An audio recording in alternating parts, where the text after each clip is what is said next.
We want to help you be the very best missionary so that you can give your very best to the people you're serving.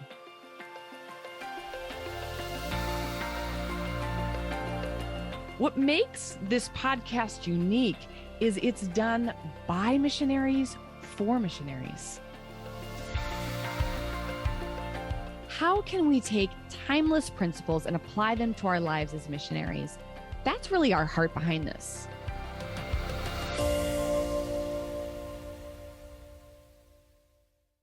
Well, thanks everyone for joining us today. We have the great honor today of being joined by Dr. Rob Hoskins, the president of OneHope.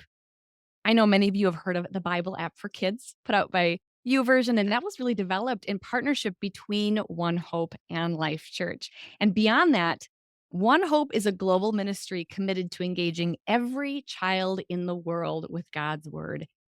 And OneHope has already reached more than 1.9 billion children. Yes, I said billion, not million. 1.9 billion children and youth around the world.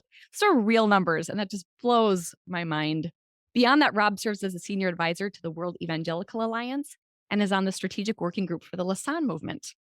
And Rob and his wife, Kim, are general appointed missionaries of the Assemblies of God, and both grew up as MKs, which we're going to dig into a little bit today. Rob also has a Doctor of Divinity and a Doctor of Ministry in World Missions and Cross-Cultural Studies, and he's currently teaching a doctoral program at Southeastern University. In addition, there's more. He is the author of several books, of which I have all of them. They're outstanding. We've got Hope Delivered. We've got Reimagine Missions and Change Your World, which he wrote with John Maxwell. Make sure to pick up all of those. And there's another one coming out soon here, Theology of the City. That's on my list. I cannot wait. And Rob, I had the privilege of meeting you for the first time. I want to say it was about 6 years ago. It was a small missions roundtable led by you. Yes, at OneHope. And that was a day I will never forget. And I don't say this to be kind or to flatter. I say it very sincerely, but you are one of the most brilliant and passionate people in missions I have ever had the pleasure of meeting. Well, I really genuinely mean that. That is all true. I'm sorry this is on video because you can see me blushing right now. I am thrilled beyond word that we have you with us today, speaking from your missionary heart to ours. And there's about 1,000 questions I'd love to ask you and directions we could go in. But I know when you and I were discussing this beforehand, we decided to take it in the direction of family relationships and missions because you are the son of missionaries, legendary missionaries at that. You grew up as an MK, so did Kim, and you're passionate about children because that's what OneHope is all about. And a lot of our missionaries are parents of kids, and other ones are MKs, and it's such a unique experience, and it's not easy. And I'd love to just begin by hearing a little bit about your MK experience. What was that like for you? Yeah, well, Stephanie, what a joy to be here with you. And as I heard about who this podcast is for, I really got excited. I mean, my tribe is missionaries and missionary kids, right? I mean, and so if there's any value that I can provide for your audience, I really pray that I will today, because this is really the closest thing to God's heart is his children. The closest thing to our heart as missionaries is our kids. And, I heard my dad and mom say for years, like, what will it prosper us if we gain the whole world where we've called us and we lose our own kids?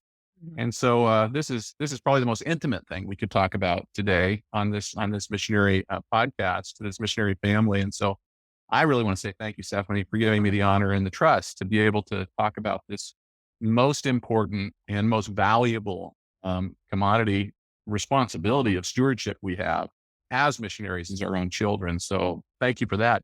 Yeah, I have, they either say that missionary kids are going to change the world or blow it up. I mean, there's actually studies done that people can download that shows sort of the overachieving or the underachieving nature of missionary kids. It doesn't seem like there's much of a middle. Like, wow. I think it's because of the unique situation that we have by growing up in bicultural situations and bilingual, having to shift, being third culture, many of us, create some amazing opportunity and challenges all at the same time.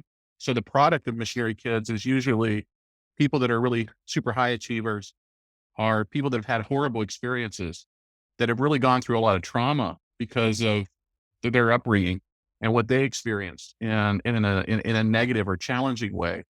And so that gulf is very wide. So it makes us all the more cognizant, I think, of how we raise our kids.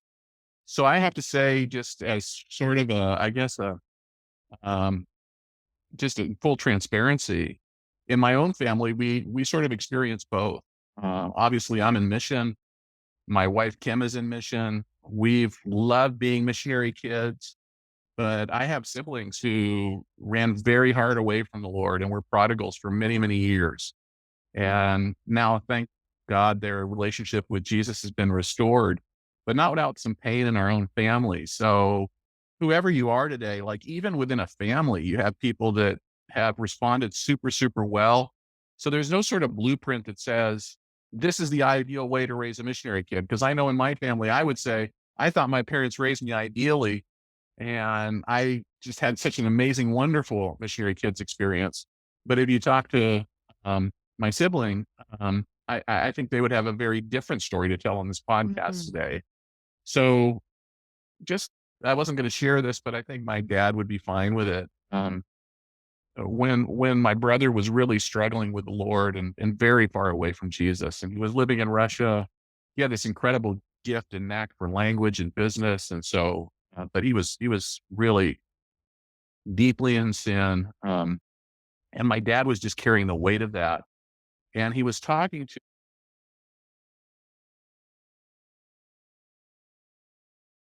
psychologists and I'm going to pause you for just a minute because the volume just went out. And so we'll just restart that last piece.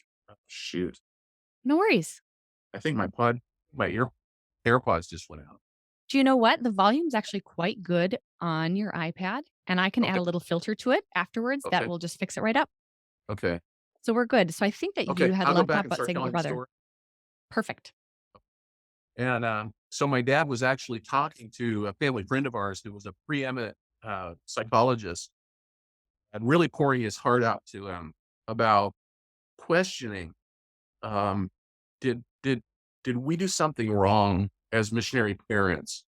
Did I travel too much? Was I away from home too much? And he was really heaping a lot of sort of guilt on himself and my mom, kind of wondering, did we make the right decisions? And the psychologist kind of paused and he says, I bet you're really proud of Rob. Or, my dad sort of lit up and he said, yeah, I am, and all that he's achieved and accomplished. My dad founded the ministry that I lead now. So it's just been amazing as him and mom passed the baton to Kim and I. And so they were talking about that. My dad's, was just really talking about it. And then the psychologist said, so you must really, take all the credit for Rob's success in what he's doing. And my dad instantly said, well, no, of course not. And then he said, well, why do you take all the blame for your other son's challenges? All of us, Stephanie, do the best we can in the midst of the calling that we're in. And obviously, we need to really concentrate on being the best possible parents we can be. Mm. But we shouldn't question our call when some of our kids have challenges and when their experiences perhaps don't seem ideal. I just want to give that to some parents today that might really be struggling with maybe some of their kids who are having a hard time. We can't take all the credit for our good kids. We can't take all the blame for our kids that are struggling. And I So, appreciate that you really said that because I think it's a very life-giving thing that's probably very freeing for people who are listening. That's such an important distinction between not taking all the blame nor taking all the credit. Neither one belongs to us. So within that, you're asking yourself, what is my responsibility? I'm not taking all the blame. I'm not taking all the credit, but what is my role and my yeah. responsibility within that? Yeah, and Kim and I really, we thought a lot about that even when we were dating, knowing having both. So I grew up in Beirut, Lebanon. My parents were missionaries, mainly working among Muslims in the Middle East, and kind of helped pioneer a lot of the Pentecostal work back in the Middle East. And we were there until the war, and then we were evacuated 3 times. So it wasn't like we had a completely stable environment. In the last time we were evacuated, our home blew up and we had lost everything. My family didn't like really itinerate very much. So I hadn't had much experience in the US at all, having grown up in Beirut. So then we went to Europe and we were in Europe 4 years where, during those early junior high junior high, high school years. I was in Europe, which was had its own challenges. Obviously, growing up in a very secular environment, very different than growing up in the Middle East. My wife Kim grew up in Central and South America. Her parents were crusade evangelists, missionaries, so they moved around a lot. She lived in 8 different countries growing up, so constantly moving. So the challenges that exist there. So between the two of us, between war, she was in the war in El Salvador, I was in the wars in Beirut. So we both experienced some pretty uh, horrific and huge challenges. But bottom line, we wouldn't trade our missionary kids experience for anything in the world. We consider that Mm, sort of our greatest badge of honor. You were going through all the things and the degrees and the ministry that I run, and I would say that my number one sort of highest what I'm proud of is being a missionary kid and also raising missionary daughters and that's been a very different experience, just to give context here.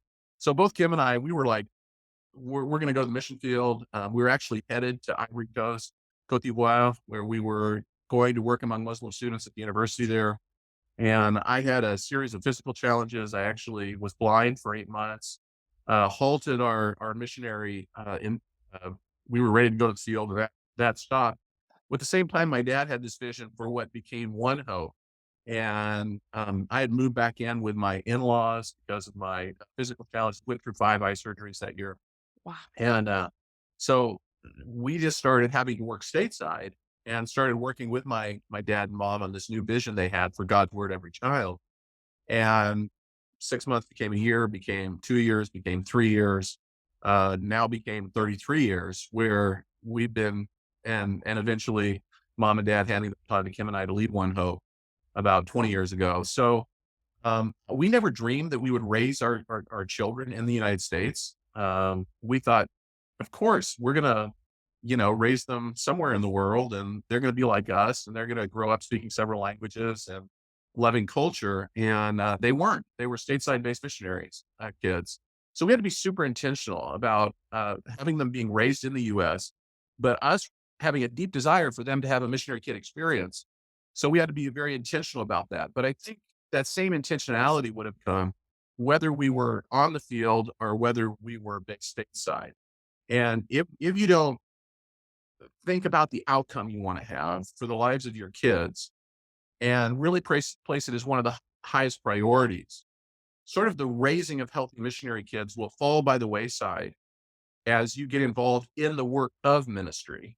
Yeah. Um, and you're sort of hoping that they'll catch it, that of course they'll see what, mom and dad are called to, and they're participating in it because they're around it. But it's not enough. I think you really have to Mhm. begin to think at the earliest of ages, what experience is my child having? And is it a positive experience?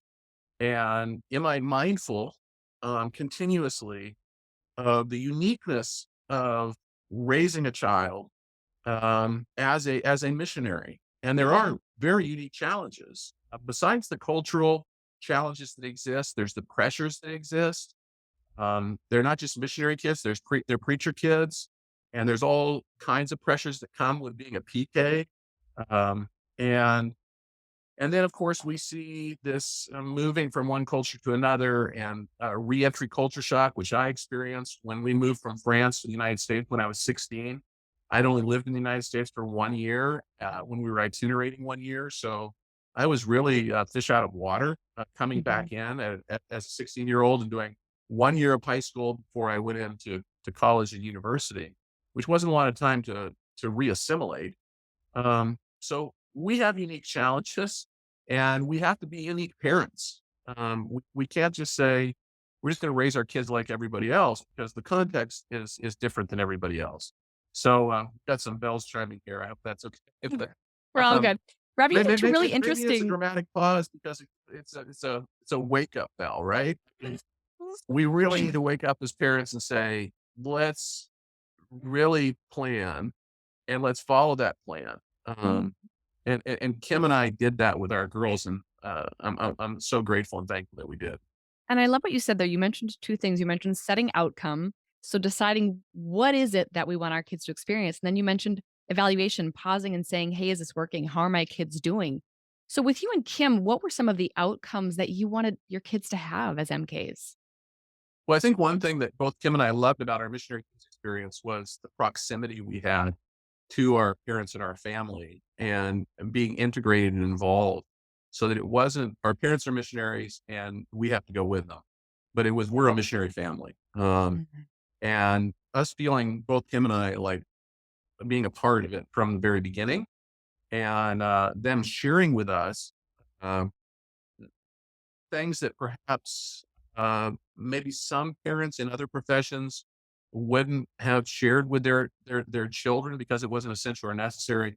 But our parents sort of felt like we dragged our kids into living in a war zone in Beirut, are moving homes 8 times, 8 countries, 8 different countries before you're 12 years old. Like, so they sort of sense this responsibility of saying, that we need them to come on this journey with us, and that means including them and sort of a level of transparency with your children that might really not have happened in a quote normal profession. Yeah.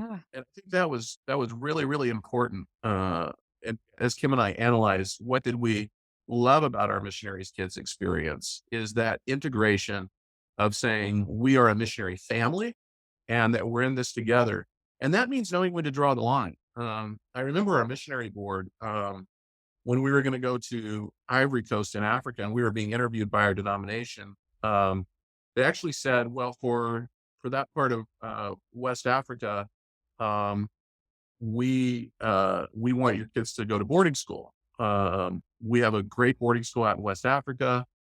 And Kim and I just drew the line in the sand and said, proximity and our kids' involvement in our missionary life is primary to us. And that was a line in the sand. And for a few weeks of interview process, um, they had said, "Well, then you probably can't be sent out with us." And that was Wow. just tragic because Kim and I had both grown up within our denominational structure and felt like it was our home. It was our Mhm. ecclesiastical home, and it was our missional home.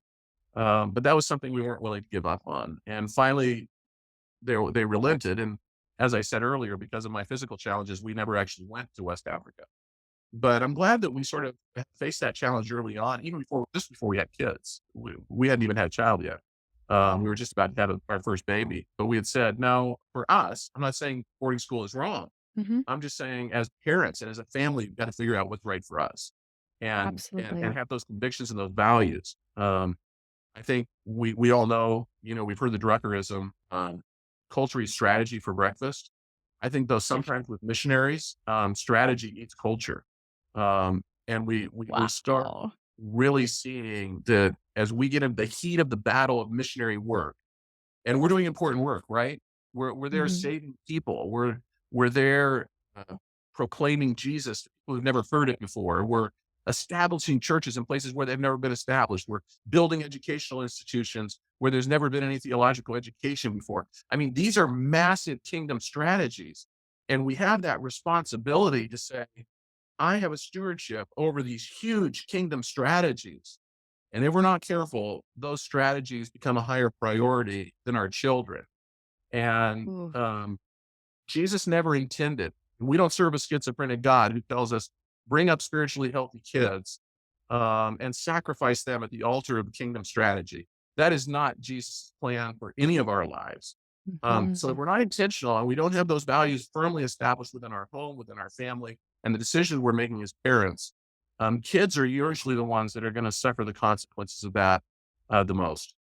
That's such a great point, and I love that you're bringing up that tension between taking care of your kids and then also strategy, so culture and strategy, your family side, and then what also God has called you to do. And sometimes, as with many things in life, you'll see people pendulum swing, and they'll, as Andy Stanley talks about, they'll try to solve a tension rather than manage it by either Mm, going, you know what, I'm not going to take my kids to church. I'm just going to be with them, and I'm only going to be with them, and I'm going to huddle down in this kind of isolated bubble, or they'll kind of ditch their kids and go off and do ministry. And so it's balancing that tension between the two. And that takes constant evaluation, as you pointed out, clear outcomes and constant evaluation. One of the things I really love that you're bringing up right now is the difference between a missionary family and missionaries with kids. I think that might be a really interesting and different way of looking at it for a lot of families. And you mentioned a couple of the things for you and Kim, where proximity was one of the ones that you really wanted, transparency, letting them see a little bit of what was going on, and then inclusion, them being a part of it. Can you speak more into what that looks like, that inclusion or that sense of ownership that missionary kids, well, as you say, should have, or you wanted your kids to have? Yeah, and I think, look, when we say we're missionary parents, we can't pretend that we have a homogeneous context and that all of us are doing ministry in the same way. I mean, some of us are church planners, Correct. some of us are educators, some like me now are kind of missions executives, and there's sort of so there's no blueprint that sort of says this is how you involve your kids Mhm. in the work of missionary life. I think all of us have to figure that out on our own. But, I'm a big fan of, Dr. Robert Coles, who's a child psychiatrist from Harvard. He's written some amazing books, The Spiritual Life of Children, The Moral Life of Children. He's actually an Episcopalian, lay minister with the Episcopalian Church, so man of faith, and Coles just really, analyzed, and this isn't just for missionary kids, this is just parenting in general. But he said, when we were an agrarian society, it was very easy for children to be involved in the family profession. We are farmers, right? I mean, True. um, and then we moved into to a manufacturing uh, culture and the industrial age. And he said, even there, it wasn't so much we are farmers, but it was very much this is what dad makes. It was there was a tangible product that was created. And he prophesied and then continued to lead during a time where he says, but we're coming up against the knowledge economy where it's not who we are in the agrarian society, or it's not even something you can point to say, this is what we make. But in the knowledge economy, there's sort of this separation that begins to take place. And as mainly probably Western missionaries that are listening to us today, our role as missionaries in a globalized world in a context is we're very much increasingly specialists in what we do in a knowledge environment. We're providing a certain value to the indigenous churches of the world. Um, Fewer and fewer of us are generalists. So we're bringing a certain knowledge that comes with a lot of professionalism, rightfully so, being sent out as Western missionaries to help serve the global church. So I think Cole's really pinpointed something here with a knowledge economy. And he said there's a danger of identity that will come in rearing your children if they don't understand your purpose in life. When you're a farmer, they know the purpose is to create food to feed the world. If you're creating a product, you can point to it and say, Dad builds cars, and that helps people in transportation. There's a sense of identity that comes around that. He's a fireman, he puts out fires, he's a teacher, he's educating children, yes, but sometimes. So I was really dealing with this as we were raising our kids in South Florida, and I'm dealing with missions every day, and I'm going on a lot of trips and trying to take them as much as we can. But in many ways, they're living a quote normal life. They're going to school, they're coming home for dinner. And so, how do you give them that sense of purpose and identity as a missionary family in those kinds of contexts in a knowledge economy? And I was driving my girls one day, and their kids were in the car, and I just said, "Hey, what do your parents do?" And there were 3 other kids in the car, and they all said they go to the office. I said, "Oh, okay, well, they go to the office, but, like, what is their profession?" "They go to the office," and these three American kids had no clue, like, what their parents did. Like, I couldn't even get out. Are they in insurance? Are they in, business or corporate or, law, or these kids didn't even know. And I think in a knowledge economy, there's a real danger. Now, that's kind of an extreme example. I think most missionary kids, let's say my parents are missionaries, but I think it has to be more than that. I think it really has to be what your family is called to, and them having a deep understanding of the work that you're doing. So Kim and I really embedded that in the lives of our children at the youngest possible of ages. Like, our family is God's word every child. Like, that's the Mm. mission we're called to. So we're trying to teach our kids at the youngest possible age the value of scripture engagement um, in their life, in the life of our family, but also as our calling. Um, for us at the youngest possible of ages to say um, that what we're doing is we're translating, distributing, and engaging the next generation with the word of God. And it's the most valuable us as our family. It's the most valuable thing we can do with our lives. So if you can instill that in your children, the actual missionality of your family, and what is the outcome? Why are we working harder than most families work? Why are we sacrificing in ways that their classmates' families aren't having to sacrifice in? Because there's tremendous sacrifice as a missionary kid.